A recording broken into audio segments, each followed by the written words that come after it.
आज कर्नाटक में कांग्रेस महासचिव व सांसद श्रीमती प्रियंका गांधी ने बेलगावी में जय बापू जय भीम जय संविधान रैली को संबोधित किया। उन्होंने कहा कि संविधान हमारे लिए सबसे ऊपर है। इसने देशवासियों को सम्मान और समानता का अधिकार दिया है। हम संविधान की रक्षा के लिए मर मिटने को तैयार हैं। दैनिक निष्पक्ष पोस्ट ब्यूरो के लिए कर्नाटक से हमारे विशेष संवाददाता की रिपोर्ट। और मैं कह सकती हूं भाई और बहनों कि बहुत सरकारें आई हैं, बहुत सरकारें गई हैं। ಮತ್ತೆ ನಾನು ಹೇಳ್ತೀನಿ ಅಣ್ಣ ತಮ್ಮಂದ್ರೆ, ಸಾಕಷ್ಟು ಸರ್ಕಾರಗಳನ್ನ ನಾವು ಬಂದಿರತಕ್ಕಂತದ್ದನ್ನ ನೋಡಿದೀವಿ, ಹೋಗಿರತಕ್ಕಂತದ್ದನ್ನ ನೋಡಿದೀವಿ।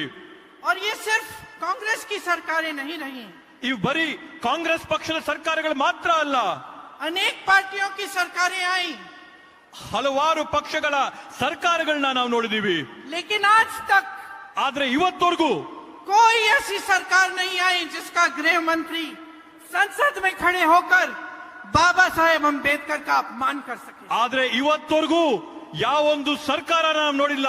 ಆ ಸರ್ಕಾರದಲ್ಲಿರ್ತಕ್ಕಂಥ ಗೃಹ ಸಚಿವರು ಅಮಿತ್ ಶಾ ಅವರು ಸಂಸತ್ತಲ್ಲಿ ನಿಂತು ಬಾಬಾ ಸಾಹೇಬ್ ಅಂಬೇಡ್ಕರ್ ಅವರ ನಿಂದನೆ ಅವಮಾನ ಮಾಡಿರ್ತಕ್ಕಂಥದ್ದನ್ನ ನಾವು ಯಾರು ಕೂಡ ಇವತ್ತವರೆಗೂ ನೋಡಿಲ್ಲ। आज तक कोई ऐसी सरकार नहीं रही जिनके मंत्री चुनाव में घूम घूम कर कह पाए कि हम इस संविधान को बदल डालेंगे। ಇವತ್ತವರೆಗೂ ದೇಶಾದ್ಯಂತ ನಾವು ಯಾವೊಂದು ಸರ್ಕಾರ ನೋಡಿಲ್ಲ, ಯಾವ ಸರ್ಕಾರದ ಮಂತ್ರಿಗಳು ದೇಶಾದ್ಯಂತ ಹೋರಾಡಿ ಭಾಷಣಗಳು ಮಾಡಿ ನಾವು ಸಂವಿಧಾನನ ಬದಲಾಯಿಸ್ತೀವಿ ಅಂತ ಹೇಳಂತ सोच सकता था कि इस स्वतंत्र भारत में दशकों गुजर गए, हमें स्वतंत्रता प्राप्त हुई और इस स्वतंत्र भारत की धरती पर खड़े होकर कोई कह सकता है कि हमें 1947 में स्वतंत्रता नहीं मिली। ಇವು ಯಾರಾದ್ರೂ ಆಲೋಚನೆ ಮಾಡಬಹುದಾ? ಈ ದೇಶದಲ್ಲಿ ಒಂದ್ ಮಾತು ಹೇಳಕ್ ಸಾಧ್ಯನಾ? 1947ನೇ ಇಸ್ವಿಯಲ್ಲಿ ನಮ್ಮೆಲ್ಲರ ಹೋರಾಟ, ಶ್ರಮ, ಬಲಿದಾನದಿಂದ ಈ ದೇಶಕ್ಕೆ ಸ್ವಾತಂತ್ರ್ಯ ಸಿಕ್ಕಿಲ್ಲ ಅನ್ನಂತ ಮಾತನ್ನ ಯಾರಾದ್ರೂ ಹೇಳಕ್ ಸಾಧ್ಯನಾ? किसी ने नहीं सोचा था कि इस तरह का अपमान सरकार की तरफ से आएगा। ನಾವು ಯಾರು ಕೂಡ ಯೋಚನೆ ಮಾಡಿರಲಿಲ್ಲ ಈ ರೀತಿಯಾದಂತ ಅವಮಾನಗಳು ಸರ್ಕಾರದ ಕಡೆಯಿಂದ ಬರುತ್ತೆ ಅಂತ ಹೇಳಿ। कि मंत्री संविधान को कमजोर करने की बात करेंगे। ಈ ಸರ್ಕಾರದ ಮಂತ್ರಿಗಳು ಸಂವಿಧಾನನ ಕ್ಷೀಣಿಸಂತ ಒಂದು ಪ್ರಯತ್ನನ ಮಾಡ್ತಾ ಇದ್ದಾರೆ। कि बाबा साहेब अंबेडकर जी जैसे गरीबों के मसीहा का संसद में अपमान होगा। ಬಾಬಾ ಸಾಹೇಬ್ ಅಂಬೇಡ್ಕರ್ ಅವರು ಯಾರೊಬ್ರು ಬಡವರ ದೇವರ ಸಮಾನರಾದಂತ ಪುರುಷರನ್ನ, ದೈವ ಪುರುಷರನ್ನ ಸಂಸತ್ತಿನಲ್ಲಿ ಅವಮಾನ ಆಗಂತದ್ದನ್ನ ನಾವು ನಿರೀಕ್ಷೆ ಮಾಡಿರಲಿಲ್ಲ। उनका अपमान करके देश के गृह मंत्री ने लोकतंत्र का अपमान किया है। ಬಾಬಾ ಸಾಹೇಬ್ उन शहीदों का अपमान किया है जिन्होंने हमारे स्वतंत्रता संग्राम में अपनी जान दी इस देश के लिए। ಬಾಬಾ ಸಾಹೇಬ್ ಅಂಬೇಡ್ಕರ್ ಅವರ ಅವಮಾನ ಮಾಡಿದಂತ ಅಮಿತ್ ಶಾ ಅವರು ಬರೀ ಬಾಬಾ ಸಾಹೇಬ್ ಅಂಬೇಡ್ಕರ್ ಅವರೊಬ್ಬರನ್ನೇ ಅಲ್ಲ, ಆದ್ರೆ ಈ ದೇಶಕ್ಕೋಸ್ಕರ ಶರಣಾದಂತ, ರಕ್ತ ತ್ಯಾಗ ಬಲಿದಾನ ಮಾಡಿದಂತ ಹೋರಾಟಗಾರನ, ಸ್ವತಂತ್ರ ಹೋರಾಟಗಾರನ ಅವಮಾನ ಮಾಡಿದ್ದಾರೆ। उन स्वतंत्रता सेनानियों का अपमान किया है जिन्होंने सब कुछ छोड़कर स्वतंत्रता संग्राम में लड़ाई लड़ी, अपना खून बहाया, अपना पसीना बहाया, इस देश के लिए अपना सब कुछ न्योछावर कर दिया। ಆ ರೀತಿಯಾದಂತ ಸ್ವತಂತ್ರ ಹೋರಾಟಗಾರರು ಯಾರು ಎಲ್ಲವನ್ನೂ ಕೂಡ ತ್ಯಾಗ ಮಾಡಿ ಬಿಟ್ಟು ತಮ್ಮ ಬೆವರು, ರಕ್ತ, ಬಲಿದಾನನ ಕೊಟ್ಟು ಈ ದೇಶಕ್ಕೆ ಸ್ವಾತಂತ್ರ್ಯ ತಂದ್ಕೊಟ್ಟಂತ ಆ ಮಹನೀಯರಿಗೆ ಇವರು ನಿಂತಿವತ್ತು ಸದನದಲ್ಲಿ ಅವಮಾನ ಮಾಡಿದ್ದಾರೆ। तो ये कैसे हो रहा है भाई और बहनों, ये क्यों हो रहा है? ಬಂಧುಗಳೇ, ಯೋಚನೆ ಮಾಡಿ, ಇದು ಯಾಕೆ ಆಗ್ತಾ ಇದೆ, ಇದು ಯಾವ ಕಾರಣಕ್ಕೆ ಇದು ನಡೀತಾ ಇದೆ ಅಂತ ಯೋಚನೆ ಮಾಡಿ। ये इसलिए हो रहा है कि जब तमाम देशवासी, इस देश के किसान, इस देश के मजदूर, इस देश के स्वतंत्रता सेनानी स्वतंत्रता संग्राम में शामिल थे, तो उसी समय एक और विचारधारा इस देश की धरती पर उभर रही थी। ಬಂಧುಗಳೇ, ಇದರಲ್ಲಿ ನಾವು ಗಮನಿಸಬೇಕಾದಂತದ್ದು ದೇಶದಲ್ಲಿರ್ತಕ್ಕಂಥ ಬಡ ವರ್ಗದವರು, ರೈತ ವರ್ಗದವರು, ಸ್ವತಂತ್ರ ಹೋರಾಟಗಾರರು ಎಲ್ಲರೂ ಕೂಡ ಈ ದೇಶಕ್ಕೆ ಹೋರಾಟ ತರಬೇಕು ಅಂತ ಆಂದೋಲನ ನಡೆಸ್ತಾ ಇರಬೇಕಾದಂತ ಸಂದರ್ಭದಲ್ಲಿ ಇದೇ ದೇಶದಲ್ಲಿ ಮತ್ತೊಂದು ವಿಚಾರಧಾರೆ ಹರಿತಾ ಇತ್ತು, ಮತ್ತೊಂದು ವಿಚಾರಧಾರೆ ಆಲೋಚನೆ ಆಗ್ತಾ ಇತ್ತು, ಚರ್ಚೆ ಆಗ್ತಾ ಇತ್ತು. वो एक ऐसी विचारधारा है जिसने उस समय भी संविधान का अपमान किया, उस समय उसके खिलाफ, संविधान के खिलाफ एक पूरा अभियान चलाया. ಅದು ಯಾವ ತರದ ವಿಚಾರಧಾರೆ ಅಂತಂದ್ರೆ, ಆ ವಿಚಾರಧಾರೆ ಸ್ವತಂತ್ರದ ಸಮಯದಲ್ಲಿ ಕೂಡ ಸಂವಿಧಾನನ ವಿರೋಧ ಮಾಡಿದಂಥದ್ದು, ಸಂವಿಧಾನದಲ್ಲಿರ್ತಕ್ಕಂಥ ಅಂಶಗಳನ್ನ ತಿರಸ್ಕಾರ ಮಾಡಿದಂತ ಒಂದು ವಿಚಾರಧಾರೆ ಅಂದಿನಿಂದ ಕೂಡ ನಡ್ಕೊಂಡು ಬಂದಿರತಕ್ಕಂಥದ್ದು. आपने अडानी का नाम सुना है? ತಾವು ಅದಾನಿ ಅನ್ನಂತವರ ಹೆಸರನ್ನ ಕೇಳಿದ್ದೀರಾ? सुना है, सुना होगा ಕೇಳಿದ್ದೀರಾ? कि अडानी जी वो उद्योगपति हैं जिनको इस देश की सारी संपत्ति सौंप दी गई है. ಅದಾನಿ ಯಾವ ರೀತಿಯಾದಂತ ಬಂಡವಾಳಶಾಹಿ ಉದ್ಯಮಿ ಆಗಿದ್ದಾರೆ ಅಂತಂದ್ರೆ, ಈ ದೇಶದ ಎಲ್ಲ ಸಂಪತ್ತು ಸಂಪನ್ಮೂಲಗಳನ್ನ ಅದಾನಿ ಅವ್ರ ಕೈಗೆ ಬಿಜೆಪಿ ಸರ್ಕಾರ ಕೊಟ್ಟಿದೆ. और जब हम संसद में चीखते चिल्लाते हैं कि इनके खिलाफ अमेरिका में केस है, उसकी जांच करो, तो हमारा मुंह बंद किया करने की कोशिश होती है. क्यों? क्योंकि उस अमेरिका के केस में क्या था? यही था ना कि उन्होंने अधिकारियों को, सरकार को घूस दी ताकि आपके बिजली के बिल बढ़ा पाए. तो आपके लिए बिजली का दाम बढ़ता चला जा रहा है और उनका संरक्षण हो रहा है. ಇವತ್ತು ನಾವು ಸಂಸತ್ತಿನಲ್ಲಿ ಅದಾನಿ ಅವರ ವಿರುದ್ಧವಾಗಿ ಹೋರಾಟ ಮಾಡಿದಾಗ, ವಿದೇಶಗಳಲ್ಲಿ ಅಮೆರಿಕ ದೇಶದಲ್ಲಿ ಅದಾನಿ ಅವರ ವಿರುದ್ಧವಾಗಿ ಕ್ರಮ ಆಗಿದೆ, ಕೇಸ್ ಆಗಿದೆ ಅಂತ ಹೇಳಿದಾಗ, ನಾವು ಸದನದಲ್ಲಿ ಸಂಸತ್ತಲ್ಲಿ ಮಾತಾಡಕ್ಕೆ ಪ್ರಯತ್ನ ಮಾಡಿದಾಗ ನಮ್ ಬಾಯಿಗೆ ಬೀಗ ಹಾಕಿ ಬಾಯಿ ಮುಚ್ಚಂತ ಕೆಲಸನ ಇವತ್ ಬಿಜೆಪಿ ಸರ್ಕಾರ ಮಾಡ್ತಾ ಇದೆ. ಅಲ್ಲಿ ನಾವು ಹೋರಾಟ ಮಾಡ್ತಾ ಇರ್ತಕ್ಕಂಥದ್ದಾದ್ರೂ ಏನು? ಇದೇ ಅದಾನಿ ಅವರು ತಮ್ಮ ಅಧಿಕಾರನ ಬಳಸ್ಕೊಂಡು, ರಾಜಕಾರಣಿಗಳನ್ನ ಬಳಸ್ಕೊಂಡು, ಅಧಿಕಾರಿಗಳನ್ನ ಬಳಸ್ಕೊಂಡು ವಿದ್ಯುತ್ತಿನ ಬೆಲೆ, ವಿದ್ಯುತ್ತಿನ ದರನ ಜಾಸ್ತಿ ಮಾಡಿ ರೈತರಿಗೆ ತೊಂದರೆ ಕೊಡ್ತಾ ಇದಾರಂತ ನಾವು ಹೋರಾಟ ಮಾಡಿದ್ರೆ ನಮ್ ಬಾಯಿಗಳಿಗೆ ಬೀಗ ಹಾಕ್ಸಂತ ಕೆಲಸನ ಇವತ್ ಬಿಜೆಪಿ ಅವ್ರು ಮಾಡ್ತಾ ಇದಾರೆ. इसको कहते हैं संविधान के खिलाफ नीतियां बनाना. ಇದನ್ನ ನಾವು ಹೇಳ್ತಾ ಇರ್ತಕ್ಕಂಥದ್ದು ಸಂವಿಧಾನದ ವಿರೋಧವಾದಂತ ಭಾರತದ ಸೃಷ್ಟಿ ಮಾಡಂತದ್ದು. इस देश का किसान संकटों से घिरा हुआ है. ಈ ದೇಶದಲ್ಲಿರ್ತಕ್ಕಂಥ ರೈತ ನೂರಾರು ಸಂಕಷ್ಟಗಳ ಬಲೆಯಲ್ಲಿ ಸಿಕ್ಕಾಕಿ ನರಳ್ತಾ ಇದ್ದಾನೆ. एक एक लाख रुपए के लिए आत्महत्या करता है. ಒಂದೊಂದು ಲಕ್ಷ ರೂಪಾಯಿಗೋಸ್ಕರ ಒಬ್ಬ ರೈತ ಆತ್ಮಹತ್ಯೆ ಮಾಡ್ಕೋತಾ ಇದ್ದಾನೆ. क्योंकि कर्ज में डूबता है. ಇವತ್ತವರು ಅದರಲ್ಲಿ ಮುಳುಗ್ತಾ ಇದ್ದಾರೆ. जहां देखता है वहां महंगाई है. ಎಲ್ಲೆಲ್ಲಿ ಕಣ್ಣಾಯಿಸಿದ್ರು ಕೂಡ ಅಲ್ಲಿ ಬೆಲೆ ಏರಿಕೆ ಆಗ್ತಾ ಇದೆ. पेट्रोल डीजल के दाम बढ़ जाते हैं. ಪೆಟ್ರೋಲ್ ಡೀಸೆಲಿನ ಬೆಲೆ ಗಗನಕ್ಕೇರೋಗಿವೆ. हर चीज पे जीएसटी भरनी पड़ती है. ट्रैक्टर पे जीएसटी, हर किसान के लिए जितनी भी चीजों का इस्तेमाल करना पड़ता है उस सब पे जीएसटी होती है. ಪ್ರತಿಯೊಂದು ವಸ್ತು ಮೇಲೂ ಕೂಡ ಇವತ್ತು ಜಿಎಸ್ಟಿ ನ ತೆರಿಗೆ ಕಟ್ಟಬೇಕಾಗ್ತದೆ. ರೈತನ ಬಳಸಂತ ಸಂಪಗ್ರಿಗಳು, ಸಂಪನ್ಮೂಲಗಳ ಮೇಲೆ ಎಲ್ಲದರಲ್ಲಿ ಕೂಡ ಇವತ್ತು ಜಿಎಸ್ಟಿ ಕಟ್ಟಂತ ಒಂದು ಹೊರೆ ರೈತನ ಮೇಲೆ ಬೀಳ್ತಾ ಇದೆ. तो वो कर्ज में डूब रहा है. ಇವತ್ತು ಅವನು ಸಾಲದಲ್ಲಿ ಮುಳುಗ್ತಾ ಇದ್ದಾನೆ. और दूसरी तरफ बड़े बड़े उद्योगपतियों को 17 लाख करोड़ का कर्ज माफ कर देती है ये सरकार. ಇವತ್ತಿವೆಲ್ಲ ನಡೀತಾ ಇರ್ಬೇಕಾದಾಗ ಕೂಡ ರೈತನು ಈ ರೀತಿಯಾದಂತ ಸಂಕಷ್ಟದಲ್ಲಿರ್ಬೇಕಾದಾಗ ತಾವೇನ್ ಮಾಡ್ತಾ ಇದ್ದೀರಾ ಅಂತಂದ್ರೆ, ಬಂಡವಾಳ ಶಾಹಿಗಳ 17 ಲಕ್ಷ ಕೋಟಿ ರೂಪಾಯಿಗಳ ಸಾಲನ ನೀವು ಮನ್ನಾ ಮಾಡಿದೀರಾ. ये संविधान के खिलाफ है. ಇದು ಸಂವಿಧಾನದ ವಿರೋಧಿಯಾದಂತ ಕ್ರಮ. आज हम यहाँ हवाई जहाज से आए तो एयरपोर्ट में एक ड्राइवर था.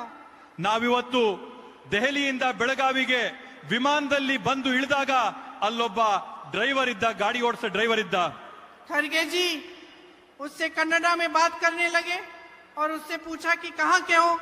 उसने कहा मैं मैसूर का हूँ. ಅಲ್ಲಿ ಅಧ್ಯಕ್ಷರಾದಂತ ಶ್ರೀ ಮಲ್ಲಿಕಾರ್ಜುನ ಖರ್ಗೆ ಸಾಹೇಬ್ರು ಆ ಡ್ರೈವರ್ನ ಪ್ರಶ್ನೆ ಮಾಡಿದ್ರು, ನೀನ್ ಎಲ್ಲಿನವನಪ್ಪ, ಯಾವ ಊರಿಂದ ಬಂದಿದ್ಯಾ ಅಂತೇಳಿ. ಆವಾಗ ಆ ಚಾಲಕನ ಹೇಳಿದ್ನು, ನಾನ್ ಮೈಸೂರಿನವನು ಅಂತ ಹೇಳಿದ್ನು. तो खड़गे जी ने पूछा कि फिर यहाँ कैसे हो, यहाँ रहते हो क्या है. उसने कहा कि मैसूर का जो एयरपोर्ट है वो अभी अभी अडानी जी को दे दिया, तो एक दिन में मेरे जैसे बहुत सारे लोगों को निकाल दिया और यहाँ अलग अलग जगह भेज दिया. ಅವ್ರೇನಂತ ಹೇಳಿದ್ರಂದ್ರೆ, ಮೈಸೂರಲ್ಲಿರ್ತಕ್ಕಂಥ ವಿಮಾನ ನಿಲ್ದಾಣನ ಅದಾನಿ ಅವ್ರ ಕೈಗೆ ಕೊಟ್ರು.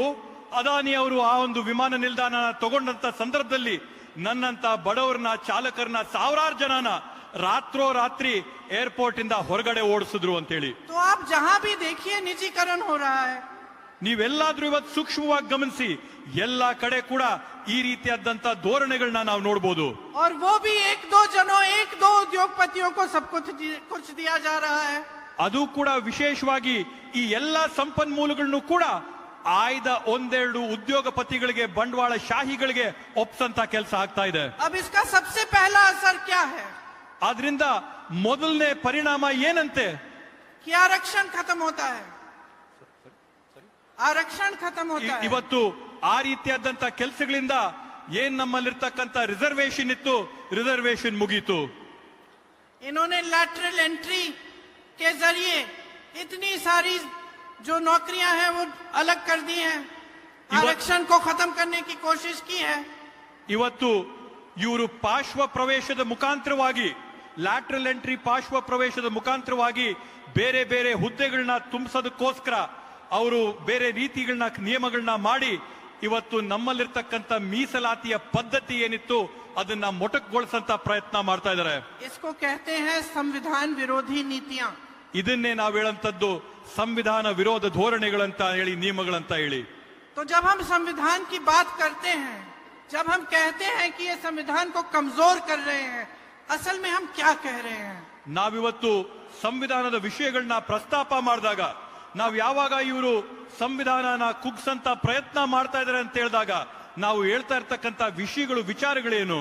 हम ये कह रहे हैं कि इस देश की जनता को कमजोर कर रहे हैं, कि देश के लोकतंत्र को कमजोर कर रहे हैं, कि आपके जिंदगी में संकट को बढ़ा रहे हैं, संघर्ष को बढ़ा रहे हैं, आपको कमजोर कर रहे हैं.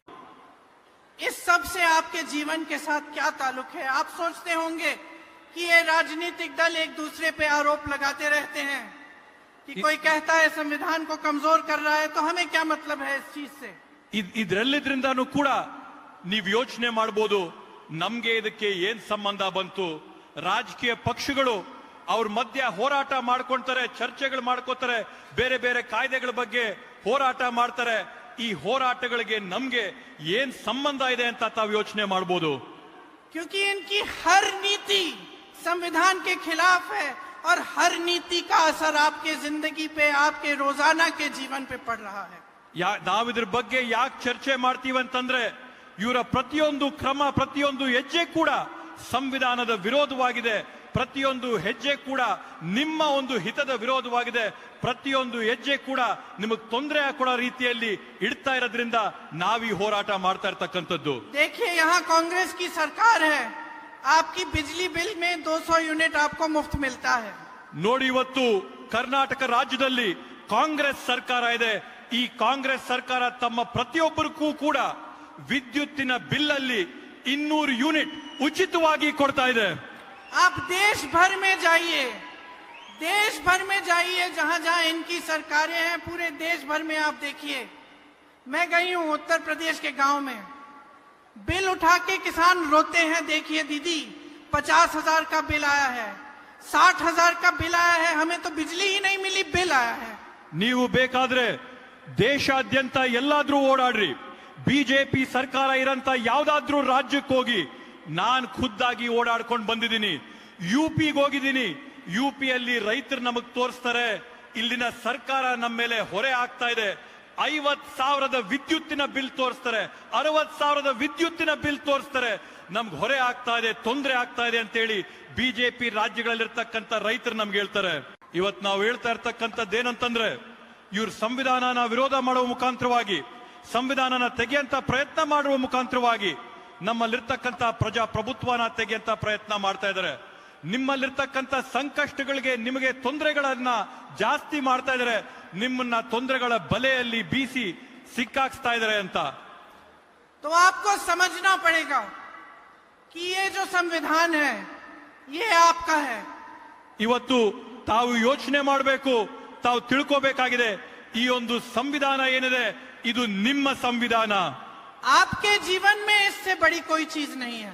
ನಿಮ್ಮ ಜೀವನದಲ್ಲಿ ನಿಮ್ಮ ಬದುಕಿನಲ್ಲಿ ಈ ಸಂವಿಧಾನಕ್ಕಿಂತ ದೊಡ್ಡದು ಬೇರೆ ಯಾವುದೂ ಕೂಡ ಇಲ್ಲ ಅಂತ ನೀವು ತಿಳ್ಕೋಬೇಕಾಗುತ್ತೆ. यही आपको अन्याय से बचाता है, ಇದು ಈ ಸಂವಿಧಾನ ನಿಮ್ಮನ್ನ ಅನ್ಯಾಯದಿಂದ ಕಾಪಾಡುತ್ತೆ. यही आपको न्याय का अधिकार देता है, ಈ ಸಂವಿಧಾನ ನಿಮ್ಗೆ ನ್ಯಾಯದ ಅಧಿಕಾರನ ನಿಮ್ ಕೈ ಕೊಡುತ್ತೆ. यही आपको शिक्षा का अधिकार देता है, ಇದೇ ನಿಮ್ಗೆ ಶಿಕ್ಷಣದ ಅವಕಾಶನ ಕೊಡುತ್ತೆ. भोजन का अधिकार देता है, ಈ ಸಂವಿಧಾನ ನಿಮ್ಗೆ ಆಹಾರ ಊಟದ ಅವಕಾಶ ಕೊಡುತ್ತೆ. आवाज उठाने का अधिकार देता है, ನಿಮ್ಮ ಧ್ವನಿ ಎತ್ತಿ ಮಾತಾಡಂತ ಅವಕಾಶ ಈ ಸಂವಿಧಾನ ಕೊಡುತ್ತೆ. सरकार के खिलाफ आंदोलन करने का अधिकार देता है, ಸರ್ಕಾರದ ವಿರುದ್ಧವಾಗಿ ಹೋರಾಟ ಮಾಡಂತ ಅವಕಾಶ ಈ ಸಂವಿಧಾನ ಕೊಡುತ್ತೆ. ये जो हमारे सेना, ये जो हमारे पुलिस वाले यहाँ खड़े हैं, कर्मचारी खड़े हुए हैं सरकार के, इनको सुरक्षित रखता है. ಈ ಒಂದು ಇವತ್ತು ನಮ್ಮನ್ನ ಕಾಪಾಡ್ತಾ ಇರ್ತಕ್ಕಂಥ ಆರಕ್ಷಕರೇನಿದ್ದಾರೆ, ಪೊಲೀಸ್ ಏನಿದ್ದಾರೆ, ಇವತ್ತು ಅವ್ರನ್ನ ಸುರಕ್ಷಿತವಾಗಿಡಂತ ಕೆಲಸನ ಈ ಸಂವಿಧಾನ ಮಾಡುತ್ತೆ. ये आज अपने पुराने पेंशन के लिए गिड़गिड़ा रहे हैं, ಇವತ್ತು ಇವರು ಅವರ ಪೆನ್ಷನ್ಗೋಸ್ಕರ ಆಕಾಶದ ಕಡೆ ನೋಡ್ತಾ ಇದ್ದಾರೆ. क्योंकि आज की सरकार हर रोज संविधान पर हमला करती है. ಯಾಕಂತಂದ್ರೆ ಇವತ್ತು ಭಾರತ ದೇಶದಲ್ಲಿರ್ತಕ್ಕಂಥ ಈ ಸರ್ಕಾರ ಪ್ರತಿ ದಿನ ಸಂವಿಧಾನದ ಮೇಲೆ ಹಲ್ಲೆ ಆಕ್ರಮಣ ಮಾಡ್ತಾ ಇದೆ. तो समझ लीजिए, यही आपका लोकतंत्र है. ಮತ್ತೆ ನೀವು ತಿಳ್ಕೊಂಬಿಡ್ರಿ, ಈ ಸಂವಿಧಾನ ಇದೇ ತಮ್ಮನ್ನ ಕಾಪಾಡಕ್ಕಿರ್ತಕ್ಕಂಥದ್ದು. और यही आपको सुरक्षित रखेगा. ಮತ್ತೆ ಇದೇ ಸಂವಿಧಾನ ನಿಮ್ಮನ್ನೆಲ್ಲರನ್ನೂ ಕೂಡ ಸುರಕ್ಷಿತವಾಗಿ ಇಟ್ಟಿರುತ್ತೆ ಅಂತ ಹೇಳಿ. और जो अपनी राजनीति के लिए, अपनी सत्ता के लिए इसको कमजोर करने की कोशिश कर रहे हैं, इसको बदलने, इसको खत्म करने की कोशिश कर रहे हैं, उनको पहचानिए.